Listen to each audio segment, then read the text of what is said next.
Yuri Alberto foi artilheiro do Brasileirão ao lado do Alejandro, do Vitória, com 15 gols marcados. Ele passou por péssimas fases, psicológico, abalado, etc. Depois de tudo isso, ele conseguiu dar a volta por cima. Então nesse vídeo eu vou comentar sobre a volta por cima de Yuri Alberto e como ele passou de um bagre para um craque. O retrospecto da temporada de 2024. Bom, vou começar falando do retrospecto dele.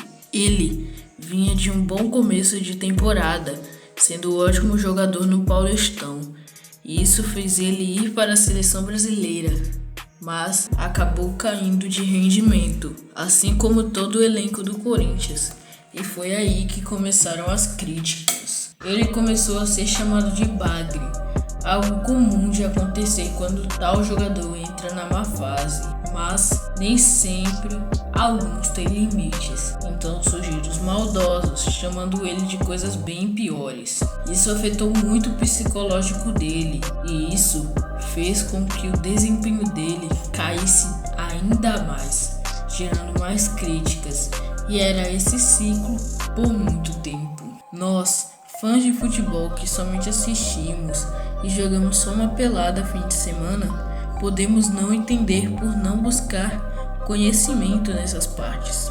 Mas temos que entender que eles não são diferentes. No final do dia, eles continuam sendo meros mortais como nós. Ele não é uma máquina que vai aguentar sempre treinar muito, correr 100 metros por 90 minutos, etc. Além do desgaste físico, tem também o pessoal, ainda mais com as críticas que ele sofreu, o que afetou muito o mental e o desempenho dele. Mas o problema é que algumas pessoas não ligam para isso. Tudo bem pedir a saída de tal jogador quando ele não rende é comum, mas agora ofender já é demais. Enfim, voltando para o vídeo. Isso fez com que ele rendesse abaixo do esperado, 15 gols e 8 assistências. Números não muito ruins, mas para um atacante titular, isso é bem pouco. O começo da temporada de 2024. A temporada começa com o Corinthians bem mal. Sob o comando de Mano Menezes, eles fizeram 6 jogos, com 1 vitória e 5 derrotas. Então, ele foi demitido. Entrou no lugar dele o Tony Oliveira, que vinha de uma boa temporada com o Cuiabá. E o Corinthians foi bem com ele. Arrisco dizer que se ele tivesse, desde o começo do ano, o Corinthians teria ido para os mata-matas do Paulistão. O Yuri conseguiu jogar bem, com 5 gols em 11 jogos no Paulistão. Ele seguiu marcando gols e com bom desempenho, mas o Tonhão não conseguiu fazer com que o Corinthians mantesse um bom rendimento, e isso afetou o Yuri Alberto, fazendo com que ele voltasse para uma fase. Apesar de já ter marcado 13 gols na metade do ano, números bem parecidos com o que ele conseguiu fazer na temporada passada inteira, ele tinha decaído de rendimento junto de todo o elenco do Corinthians. Mas algo mudou quando a janela de transferências do meio de ano abriu. O time fez boas contratações, incluindo a de André Carrilho, Hugo Souza, Memphis Depay e do treinador Ramon Dias. A virada de chave para Yuri Alberto.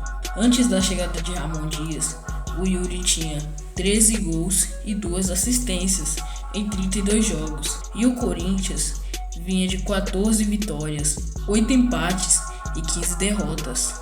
Mas, com os reforços e com o novo treinador, o Corinthians evoluiu. Em diversos momentos, os torcedores, assim como eu, pensávamos que iríamos ganhar um título, mas infelizmente não. Se o Tite não fosse demitido antes das semifinais, o Corinthians teria passado e provavelmente ganhado a Copa do Brasil. Se o Corinthians não tivesse uma defesa bastante vazada em alguns momentos, o Corinthians teria com certeza ganho a Copa Sul-Americana. Se o Ramon Dias estivesse no clube desde o início do ano, o Corinthians teria sido pelo menos top 5 ou 4 do Brasileirão. Mas voltando a falar do Yuri Alberto, com o companheiro que ele já tinha no elenco, que era o Garro, e com os reforços de Hugo e Memphis, O time melhorou muito em torno desses jogadores, com Hugo salvando muito no gol, Garro e Memphis distribuindo o jogo e marcando gols, e Yuri em muitos momentos apenas recebia as bolas e marcava os gols, mas nem sempre jogava como um pivô, mas na grande parte das vezes como um falso 9.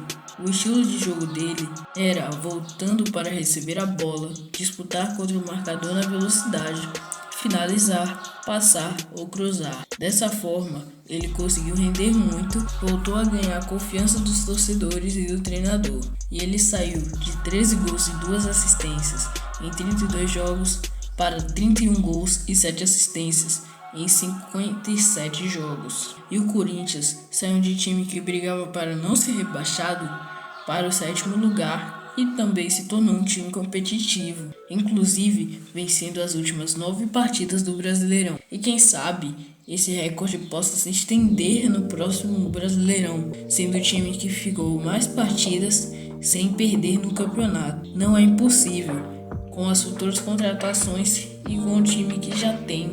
Dessa forma, Yuri Alberto conseguiu dar a sua volta por cima na carreira, se tornando ao lado de Alejandro do Vitória o artilheiro do Brasileirão, com 15 gols marcados. Yuri também foi vice-artilheiro da Sul-Americana, com 9 gols, atrás de Adrian Martínez do Racing, com 10 gols, por conta do gol que o Martínez fez na final. Yuri Alberto, que era visto como um flop ou um bagre, passou de um jogador tratado dessa forma para artilheiro do Brasileirão, exemplo de superação e sondado em times europeus como West Ham, Wolverhampton, Newcastle. Se pensar em desistir em algum momento ruim, lembre-se da superação de Yuri Alberto.